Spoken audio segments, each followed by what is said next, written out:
लोग जिंदगी में अलग अलग काम में हार क्यों मान लेते हैं? जानना चाहते हैं तो वीडियो को आखिर तक देखिए। नमस्कार, मैं मनोवैज्ञानिक डॉक्टर मयूरिका दास विश्वास स्वागत है आपका योर सर्वाइवल मॉडल में।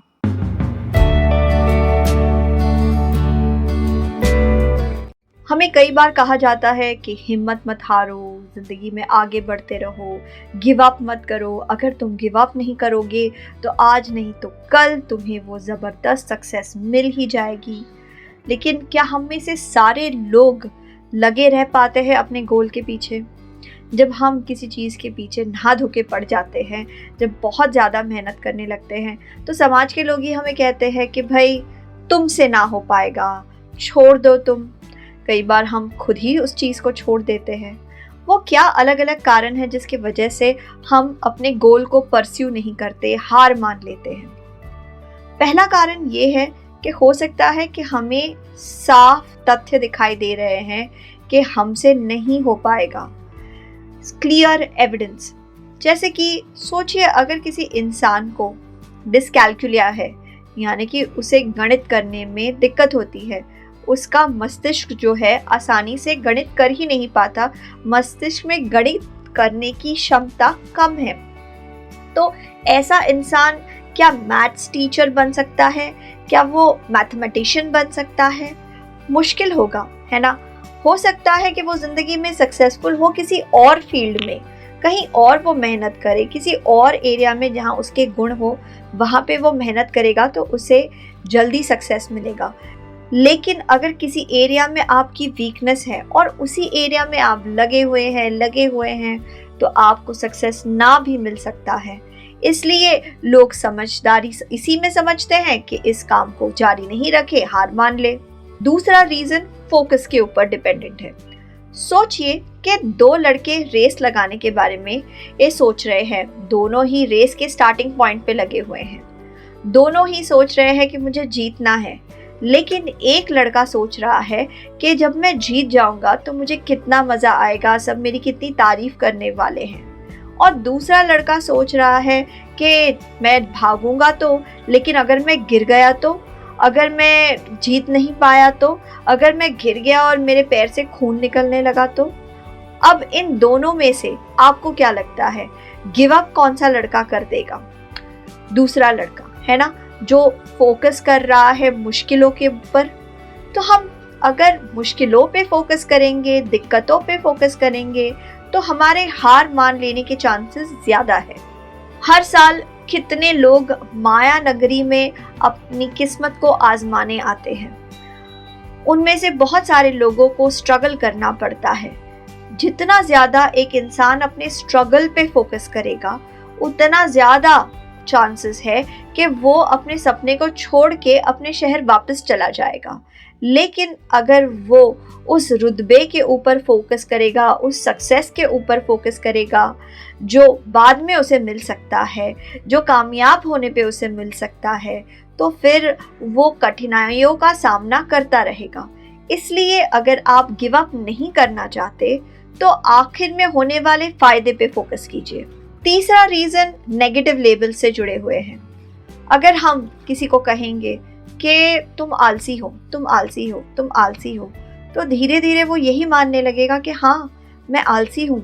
और इससे भी बुरा ये कि वो अपने आप को आइडेंटिफाई करने लगेगा कि आलस ही मेरी आइडेंटिटी है।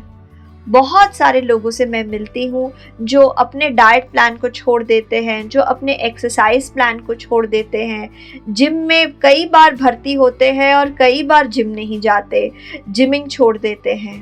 वो इसलिए क्योंकि वो अपने आप को एक नेगेटिव लेबल ही दे देते हैं, मैं आलसी हूँ।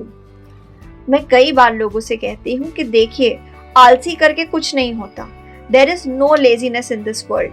अगर आप किसी कमरे में हैं और आपको पता लगा कि उस कमरे में एक बहुत ही जहरीला सांप भी है, तो क्या आप आलस के मारे वहीं पड़े रहेंगे? अपने आप को कहेंगे ठीक है ना, पड़ा होगा सांप किसी कॉर्नर में, मैं अपने जगह पे हूँ, मैं आलसी हूँ, मैं तो नहीं हिल सकता। ऐसा नहीं है ना। उसी समय आप उछल जाएंगे और उस कमरे से भागते हुए बाहर निकल जाएंगे जैसे ही आपको पता लगेगा कि कमरे में सांप है। इसका मतलब आलस करके कुछ नहीं होता। असल में हमारी ज़िंदगी में या तो एनर्जी प्रॉब्लम होती है या तो फिर इंटेंशन प्रॉब्लम होती है। अगर हमारे पास जिम जाने की एनर्जी नहीं है, चाहे वो शारीरिक हो या मानसिक हो, तो हम जिम कैसे जाएंगे? अगर हम जिम जाने को लेके पूरी तरीके से कन्विंस नहीं है, यानी कि हमारी मंशा नहीं है, हमारा इंटेंशन नहीं है, तब भी हम वो काम को नहीं करेंगे। किसी भी काम को मन लगा के करने के लिए आपको सही ऊर्जा भी लगती है और साथ ही साथ आपको सही मंशा की ज़रूरत भी पड़ती है। अपने आप को नेगेटिव लेबल्स लगाना बंद कर दीजिए। आप खुद ही नोटिस करेंगे कि आप अपने कामों को पूरा करने लगे हैं। इनफैक्ट अपने आप को एक पॉजिटिव लेबल दीजिए कि मैं कंप्लीट करने वाला इंसान हूँ, मैं वो इंसान हूँ जो हमेशा अपने काम को समय पे डिलीवर करता है। चौथा रीज़न सोशल प्रेशर से जुड़ा हुआ है। अगर हम ये देखते हैं कि हमारे आसपास के जो दूसरे लोग हैं वो एक काम को कर रहे हैं, तो हम भी वही काम को करने लगते हैं। जैसे कि सब लोग कोचिंग क्लासेस जा रहे हैं, तो हमने भी कोचिंग क्लासेस में भर्ती ले लिया।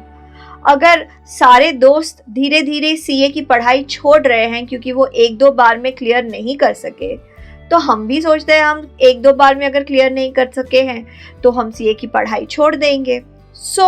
हमारा रुझान, हमारा सिलेक्शन उस तरफ चला जाता है जहां दूसरे जा रहे हैं। दूसरों से अलग जाके कुछ डिसाइड करना, दूसरों से अलग जाके कोई एक्शन लेना बहुत मुश्किल हो जाता है लोगों के लिए।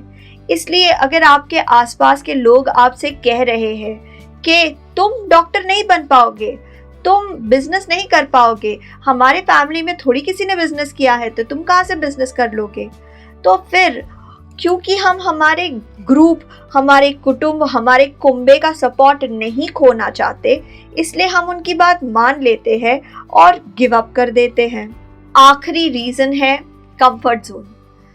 कई बार ऐसा होता है कि हम हमारे कंफर्ट जोन में बने रहना चाहते हैं, हम हमारे कंफर्ट जोन से बाहर नहीं जाना चाहते, क्योंकि कंफर्ट जोन से बाहर जाने पे पता नहीं हमें क्या मिल जाए। शायद वो कुछ अच्छा हो, लेकिन शायद वो कुछ बुरा भी तो हो सकता है। हमारे कंफर्ट जोन में रहने की जिद हमसे किसी भी टास्क में गिव अप करा देती है। हमारे कंफर्ट जोन में रहने की जिद हमें डराती है और फिर हम हार मान लेते हैं। अगर हम अपने आप को कहेंगे कि जो भी हमें चाहिए वो असल में हमारे कंफर्ट जोन के बाहर है, तभी जाके हम हमारे कंफर्ट जोन के बाहर जाएंगे और अपनी ज़िंदगी को जीने की कोशिश करेंगे, अपने आप को चैलेंज करेंगे।